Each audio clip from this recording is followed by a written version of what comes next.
value chain. It also enhances maritime transport and tourism. We invite development partnerships to invest in Africa towards building capacity to sustainably utilize marine resources. We must rally together to make the best use of Africa's vast blue resources in developing our economies while meeting our climate targets. As we look forward to the 27th Conference of Parties to the United Nations Framework Convention on Climate Change, COP27, scheduled for Sharm el-Sheikh in Egypt, it is logical to expect that member states will shift their attention towards the development and implementation of frameworks for climate change mitigation. Accomplishment of pending actions by member states is essential for the implementation work that lie ahead. I therefore call upon all of us to urgently deliver on all commitments made towards climate change financing. On this matter, it is critical to emphasize that we are running out of time. Over the past decade, Kenya has sustained its aggressive pursuit for rapid socio-economic transformation through three principal roadmaps. First is the Kenya National Vision 2030. Second, the formal long-term blueprint aimed at transforming Kenya into a newly industrialized, urban middle-income country, providing high quality of life to its citizens in a clean and secure environment by 2030. The second has been the Africa Union's Agenda 2063, and the third, the Sustainable Development Goals. Kenya looks towards tapping into a variety of resources to catalyze the achievement of these interlocking and mutually reinforcing objectives. The disruption and ensuing crisis due to COVID-19 pandemic compelled us to diversify our focus into new interventions, including economic stimulus program, a COVID-19 economic recovery strategy, and a COVID-19 socio-economic re-engineering recovery strategy, all aimed at mitigating the adverse impacts of the pandemic. I confirm that we have done the best of everything we could in the circumstances. Nevertheless, it is not enough. Kenya and the rest of Africa, like other developing nations, are in need of greater international partnership and cooperation to avert economic crisis in the wake of the pandemic. Developing countries, being heavily burdened by external debt servicing, run the risk of losing development gains due to the shocks inflicted by the pandemic and associated disruptions. I call upon global financial institutions and the international community to take urgent measures and release all existing financial instruments to provide much-needed additional liquidity and secure better fiscal space for developing countries like Kenya to enhance social investment, support climate change adaptation and mitigation, and address security needs and resolve development financing challenges. On behalf of Kenya, therefore, I join other leaders in calling upon the World Bank, the International Monetary Fund, and other multilateral lenders to extend pandemic-related debt relief to the worst-hit countries, especially those affected by the devastating combination of conflict, climate change, and COVID-19. Furthermore, I urge the G20 to extend and expand the scope of the common framework to suspend or reschedule debt repayments by middle-income countries during the pandemic recovery period. At this point, I would like this distinguished assembly to take a moment and consider the peace and security landscape, a landscape currently beset with multiple challenges, yet abounding with considerable opportunities. Our home region of East and Horn of Africa is in particular burdened by significant conflicts and challenges with implications for the region's development. We stand on the cusp of first opportunity for galvanizing confidence-building measures to generate and sustain momentum towards sustainable peace. In its role as an anchor state in the region, Kenya has sustained our investment in diplomatic efforts to find lasting peace in multiple situations within and beyond the region. Although some processes have yielded undeniable success, challenges remain.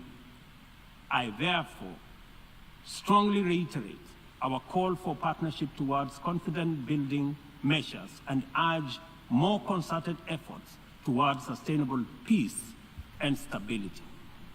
Kenya is currently serving in the United Nations Security Council.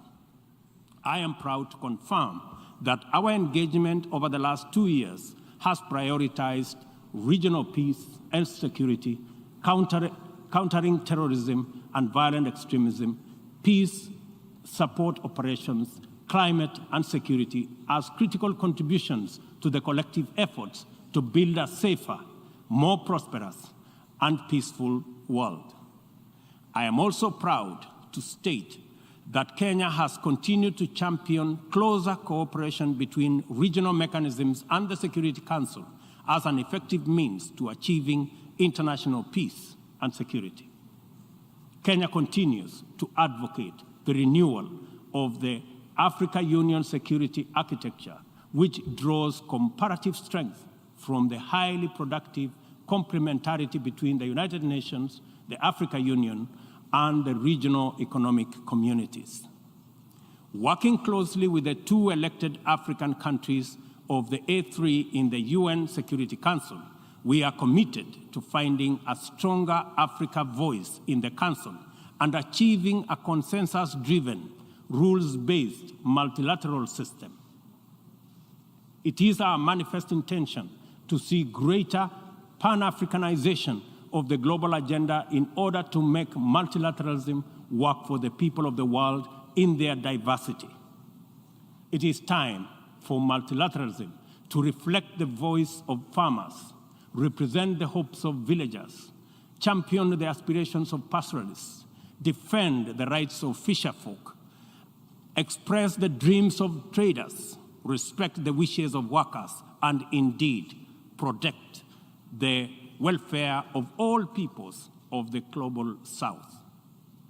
Let me express the strong collective conviction of my country that the relevance, legitimacy, and moral authority of the United Nations will forever remain deficient, undermined by the absence of comprehensive reforms of the United Nations Security Council.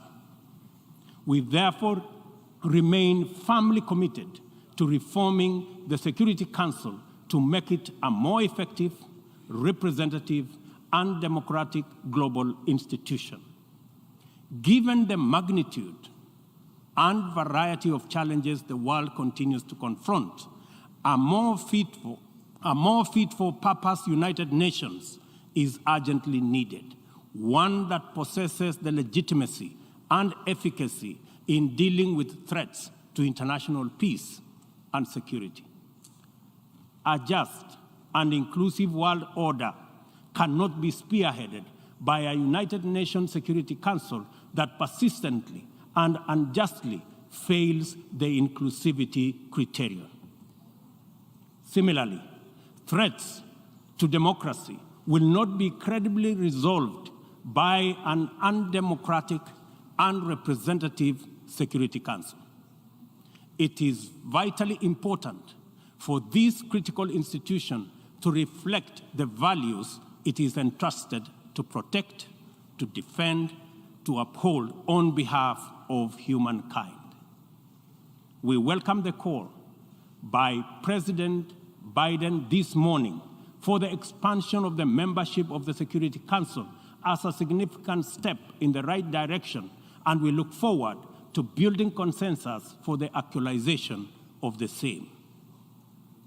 The COVID-19 pandemic severely disrupted health systems, seriously challenging the implementation of programs that are vital for the realization of health-related sustainable development goals.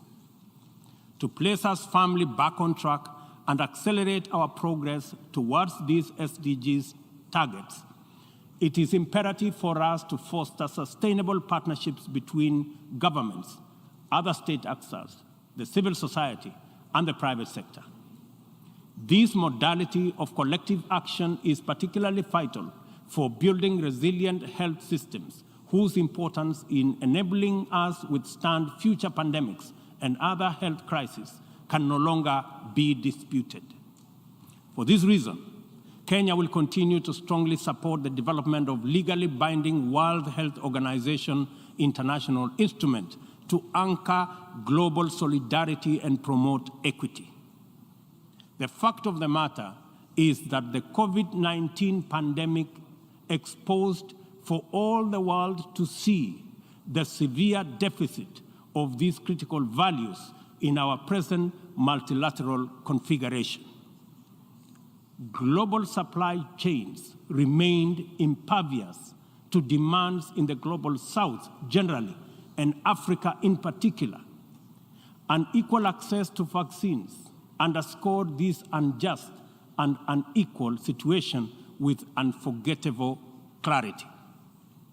Whenever human life, security, and welfare is in jeopardy, it is immoral to administer interventions through frameworks that are anchored on fundamental inequality.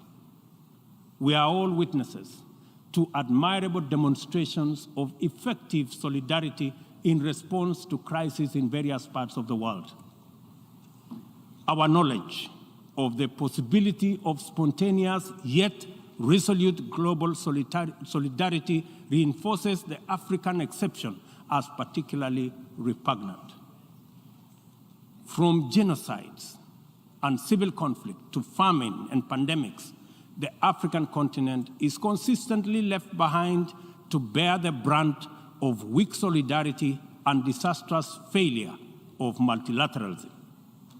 History indicates the last time Africa was the focal point of strong and effective multilateralism and multilateral consensus was during the Berlin Conference of 1884-1885, and the character of the ensuing interventions casts a long shadow to date.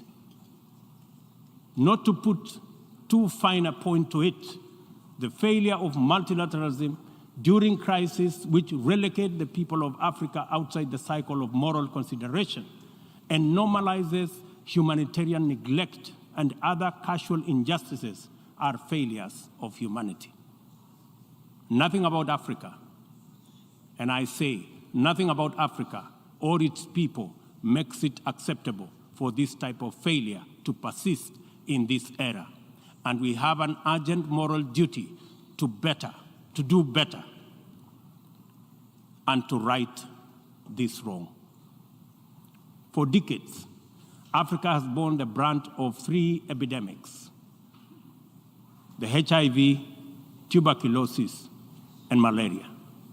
I applaud innovative partnerships like the Global Fund for their progress in addressing the three menaces, and also welcome the ambitious targets set for the 7th replenishment cycle.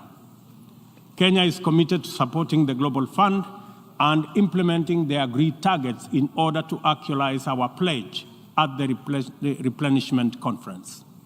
Kenya calls upon all countries implementing the Global Fund programs, especially fellow African states, to remain at the forefront in championing for successful replenishment of the fund.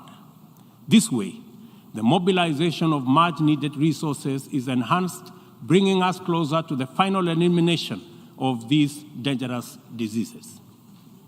In conclusion, Kenya joins the Secretary General in calling for the strengthening of multilateralism as the only sustainable path to a peaceful, stable, and prosperous world for all. This is the imperative of our time and the call of this moment. It is time to work on the trust deficit with stronger conviction that none of us is really safe until all of us are safe. The theme of the 77th session, and I quote, "A watershed moment, transformative solutions to interlocking challenges," end of quote, demands that we recognize the crises we must confront are interlinked in a complicated way. They can only be effectively addressed through more imaginative strategies and innovative formula. A population of 8 billion people in a densely networked world increasingly looks up to the multilateral system as the anchor for their individual aspirations directly and indirectly through robust national frameworks. Increasingly, therefore, the United Nations system is expected to be responsive to these needs, and for the proceedings in this forum, in a forum like this, to speak to ordinary people in far-flung reaches of our incredibly diverse globe. It is impossible to address all their individual needs directly, but it is possible to respond to all of them by speaking with conviction to the universal values of equality, inclusion, justice, solidarity, and collective action, and by making sure that all our interventions effectively reflect them with clarity. The integrity of the international order must be measured by the distance separating our resolutions, consensus, and agreement from decisions, actions, committed interventions, and effective solutions. A watershed moment, therefore, demands that we reduce that gap drastically and quickly. Kenya pursues numerous essential domestic agenda through the multilateral framework. We are heavily invested in the strength, effectiveness, and eventual success of all interventions formulated by the United Nations. It is important that the output of this and other similar fora achieve immediate resonance in the minds and lives of our youth still seeking opportunity to express and actualize themselves, our farmers working to feed nations, our Juakali entrepreneurs striving in pursuit of success in the informal economy, and our professionals who formulate policy, implement strategy, and monitor service delivery in public and private sectors.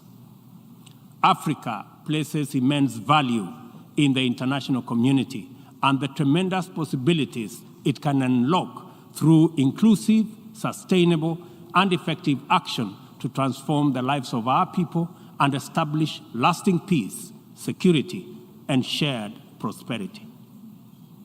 This watershed moment is our chance to turn the key and open this door of opportunity. We can make progress in addressing the triple global threats and liberate ourselves from the shame of past failures of multilateralism. At this watershed moment, we must not only choose, but also act decisively to bequeath our children and their children a greener, safer, healthier, and more abundant earth. Let us do it.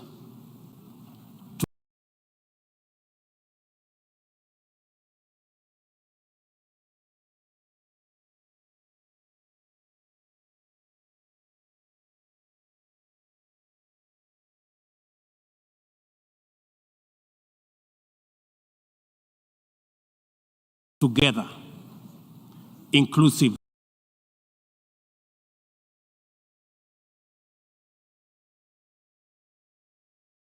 The Assembly will now hear